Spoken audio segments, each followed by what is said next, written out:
तुलसी विवाह रविवार नवंबर 2, 2025 को।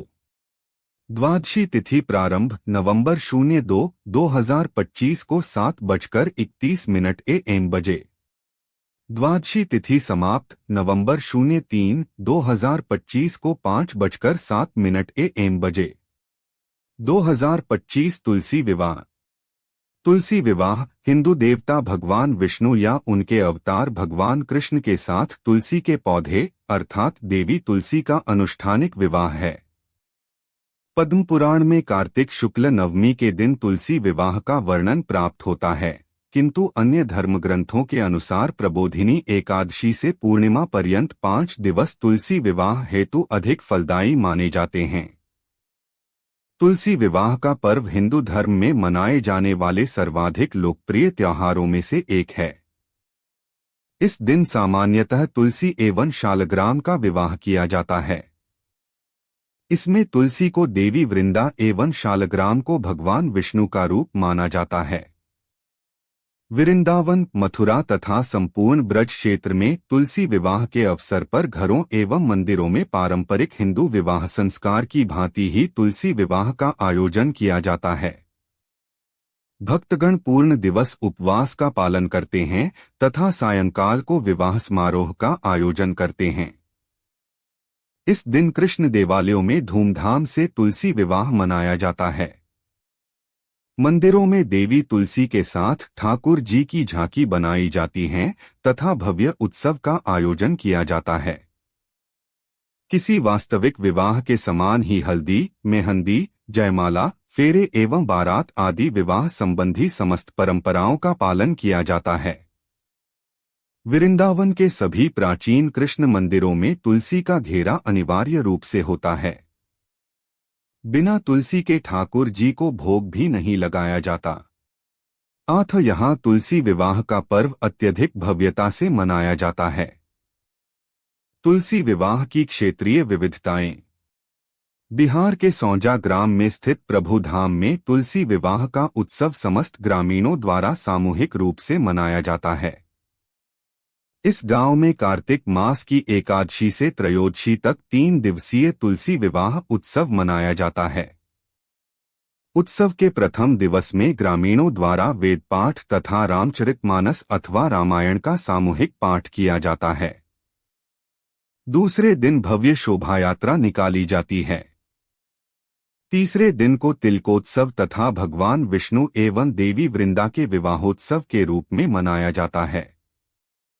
इस अवसर पर सभी ग्रामीण मिलकर 56 भोग तैयार करते हैं, जिनका प्रसाद श्रद्धालुओं में वितरित किया जाता है। महाराष्ट्र में तुलसी विवाह के समय वधू, देवी तुलसी एवं वर भगवान विष्णु के मध्य एक श्वेत वस्त्र रखा जाता है, जिसे अंतःपट कहते हैं। तदुपरांत पुरोहित मंगलाष्टक आदि विवाह संबंधी मंत्रों का उच्चारण करते हैं।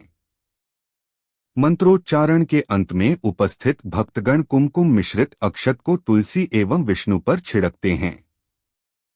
तदुपरांत उस श्वेत वस्त्र अर्थात अंतःपट को देवी तुलसी एवं भगवान विष्णु के मध्य से हटा लिया जाता है तथा सभी उपस्थित भक्त ताली बजाकर एवं जयघोष करते हुए विवाह की स्वीकृति प्रदान करते हैं। तत्पश्चात किसी वास्तविक विवाह की भांति ही संपूर्ण विवाह का आयोजन किया जाता है। इस विवाह का व्यय सामान्यतः कोई निःसंतान अथवा कन्याविहीन दंपति वहन करता है, जो इस अनुष्ठान में तुलसी के माता पिता की भूमिका निभाते हैं। विवाह के उपरांत तुलसी को अर्पित की गई समस्त वधू सामग्री किसी ब्राह्मण, पुरोहित अथवा साध्वी को भेंट की जाती है।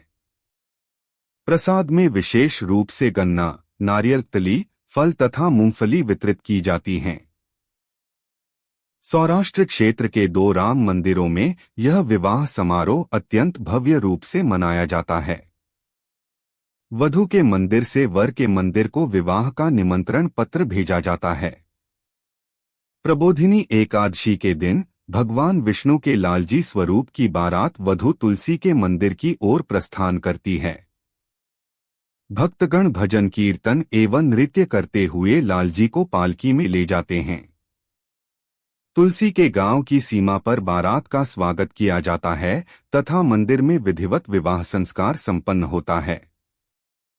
संतान सुख के इच्छुक लोग तुलसी के माता पिता के रूप में कन्यादान करते हैं। पूर्ण रात्रि भजन कीर्तन होता है तथा प्रातःकाल में लालजी की बारात तुलसी को विदा कराकर उनके गांव लौट जाती है। आंध्र प्रदेश एवं तेलंगाना में तेलुगु समुदाय के भक्तों द्वारा तुलसी विवाह का पर्व तुलसी कल्याणम के नाम से मनाया जाता है। इस दिन भगवान विष्णु की पूजा आंवले के पौधे के रूप में की जाती है। आंवले की एक शाखा को तुलसी के निकट स्थापित किया जाता है।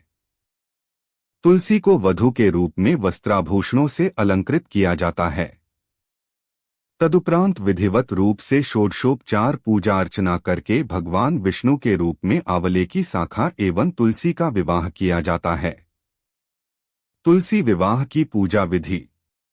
विष्णुयामल एवं व्रत परिचय में वर्णित तुलसी विवाह के अनुसार व्रती मनुष्य को 3 मास पूर्व से ही तुलसी के वृक्ष का सिंचन, पूजन एवं पोषण करना चाहिए। प्रबोधिनी एकादशी, भीष्म पंचक अथवा ज्योतिष शास्त्र के अनुसार विवाह मुहूर्त के अंतर्गत तोरण मंडप आदि की रचना करें। तदुपरांत 4 ब्राह्मणों सहित गणपति एवं मातृकाओं का पूजन करें। तत्पश्चात नांदी श्राद्ध एवं पुण्याहवाचन करें। तदंतर मंदिर में स्थित विग्रह के समक्ष स्वर्ण निर्मित श्री लक्ष्मी नारायण तथा 3 माह पूर्व से पोषित तुलसी को तथा स्वर्ण व रजत निर्मित माता तुलसी को पूर्वाभिमुख अर्थात पूर्व दिशा की ओर मुख करके आसन पर विराजमान करें। भगवान श्री लक्ष्मी नारायण एवं देवी तुलसी को विराजमान करके स्वयं पत्नी सहित उत्तर दिशा की ओर मुख करके बैठ जाएं। तदुपरांत तुलसी विवाह विधि के अनुसार गोधूलीय वेला में वर अर्थात भगवान श्री विष्णु का पूजन करें एवं कन्या अर्थात देवी तुलसी का कन्यादान करें। तत्पश्चात कुशकंडी हवन एवं अग्नि परिक्रमा करें एवं वस्त्र आभूषण आदि दान करें तथा सामर्थ्यानुसार ब्राह्मण भोज कराएं। ब्राह्मणों को विदा कर स्वयं भी भोजन ग्रहण करें। इस प्रकार व्रत परिचय में वर्णित सरल तुलसी विवाह विधि संपन्न होती है।